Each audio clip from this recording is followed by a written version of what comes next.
Everyone, তোমরা সবাই কেমন আছো? আশা করছি সবাই ভালো আছো আর আমিও কিন্তু অনেক ভালো আছি। তো দেখো, দুদিন আগে কিন্তু একটা ভিডিও তোমাদের সাথে শেয়ার করেছিলাম। সেখানে বলেছিলাম আমরা বৃষ্টির জন্য অনেকটা কষ্টে আছি আর অনেকটা খুবই কষ্টতে আছি, জলের জন্য জল হয়ে গিয়েছিল। তো সেই ভিডিওটাই তোমাদের সাথে একটু শেয়ার করেছিলাম। আর এখন আমি বলছি যে এখন কিন্তু আমরা খুব ভালো আছি। কারণ কি, বৃষ্টি বন্ধ হয়ে গিয়েছে আর রৌদ্র উঠে গিয়েছে। তো রৌদ্রের জন্য সব জল কিন্তু একদম শুকিয়ে গিয়েছে। একটু আগেই অফিস থেকে আসলাম আর অফিস থেকে এসে একদম ফ্রেশ ট্রেশ হয়ে চলে আসলাম। এখন ওই দুধটা গরম করলাম, সেটা তো তোমাদের সাথে শেয়ার করেইছি। এখন এই রুমে চলে আসলাম। বোনের একটা পার্সেল এসেছে, সেই পার্সেলটি দেখার জন্য এই রুমে চলে আসলাম। তো এসে খুলে দেখছি, যে ওপেন করছি যে কি আছে দেখি। তো এসে দেখি যে ওই হেডফোন এনেছে। তো সেটাই আমি দেখছি। আরেকটা জিনিস, আমার বোনের কোনো পার্সেল চলে আসলে আর আমার হাতে যদি প্রথমে পড়ে যে ওপেন করা এখনও হয়নি, সেইটা না খুলে দেখার আমার খুব খুব খুব ভালো লাগে। তো সেটাই আমি করছিলাম। কিন্তু আজকে তো ওই বাড়িতেই ছিল, সে কারণে ওর পার্সেল কিন্তু ওর হাতেই প্রথমে ওর হাতেই এসেছে। তো সে কারণে ওপেন করেও দেখেছে আর ইউজ করাও কিন্তু শুরু করে দিয়েছে। এই হেডফোনটা এনেছে, দেখতে কিন্তু খুব সুন্দর ছিল। তো সেটাও আমি তোমাদের সাথে একটু শেয়ার করে দিলাম। ভালোই লেগেছে, আমার তো ভালো লেগেছে। তোমাদের কেমন লেগেছে নিশ্চয়ই কিন্তু জানিও। তো এই তো এখন দুধ নিয়ে বসে বললাম। এখন ওই যে এখানে আম এনেছে, কে এনেছে সেটা আমি জানি না, কিন্তু আমার খাওয়া দরকার, খাবো, সেটাই কথা।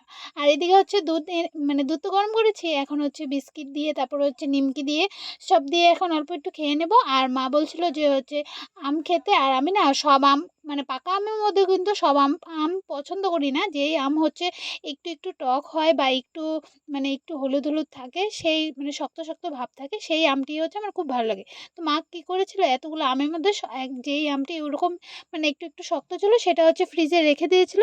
তো আমি এসে ফ্রিজ থেকে বের করে এখন ওই সেই আমটি কাটবো আর কেটেই কিন্তু খেয়ে নেব। তো চলো তোমাদের সাথে একটু শেয়ার করি। তো এই আমি খাচ্ছিলাম। তো আজকে না খুব প্রচণ্ড খিদা পেয়েছিল। দুপুরবেলা ওরকমভাবে খাওয়া হয়নি। তো খাওয়া নিয়ে গিয়েছিলাম, তবে খাওয়া হয়নি। তো এই তো এখন এসে আমি কি খাবো না খাবো ওরকম একটা হয়ে গিয়েছিল। তো দেখো, এখন ফ্রিজ থেকে আমটা বার করলাম আর তোমাদের সাথে একটু শেয়ার করছি। আমটা কিন্তু বড়ই ছিল, অনেকটা বড় ছিল, পুরো প্রায় এক হাতের মতো বড় ছিল। তো এখন ওই আমটাকে কাটবো, ধুয়ে একদম সুন্দর করে কাটবো আর কেটে খেয়ে নেবো। তো চলো দেখতে থাকো, আশা করছি তোমাদের অনেক অনেক ভালো লাগবে। আর এরকম মিনি ব্লগ দেখতে কে কে পছন্দ করে নিশ্চয়ই কিন্তু আমাকে কমেন্টে জানাবে। তবে কিন্তু আমি প্রায় আমি মিনি ব্লগ দিয়েই থাকবো তোমাদেরকে। তো দেখো, আমটি এখন কেটে নিয়ে আসলাম।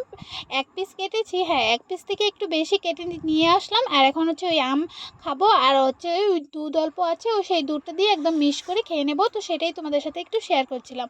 ওই সন্ধ্যার খাবারগুলো তোমাদের সাথে আজকে একটু শেয়ার করলাম, একটু অন্যরকম ওই। তো এখন আম খেয়ে যাব, মা কী করে সেটা দেখতে যাব। তো চলো, এখানে আমটা আমি খেয়ে নিলাম। এবছর কিন্তু এরকম আম দুধ খাওয়া হয়নি, এই প্রথম, এবছরের জন্য এইটাই ফার্স্ট ছিল। তো ওই আম দুধ খেয়ে এখন চলে যাচ্ছি মা কী করছে সেটা দেখতে। তো মার মোবাইলে রিচার্জ নেই। তো মা আবার লুডো খেলতে খুব ভালোবাসে। তো তার জন্য মার মোবাইলে লুডো অ্যাপটা ডাউনলোড করে দিয়েছে। তো মা লুডো গেম খেলছে। আর এখানে দেখতেই পাচ্ছ মার হারা দেখে আমি কিন্তু ভিডিওটা এখানেই শেষ করছি। সবাই ভালো থেকো, সুস্থ থেকো। আবারও তোমাদের সবার সাথে দেখা হবে নেক্সট ভিডিওতে। ততক্ষণের জন্য টাটা, বাই বাই, সবাই ভালো থেকো, বাই।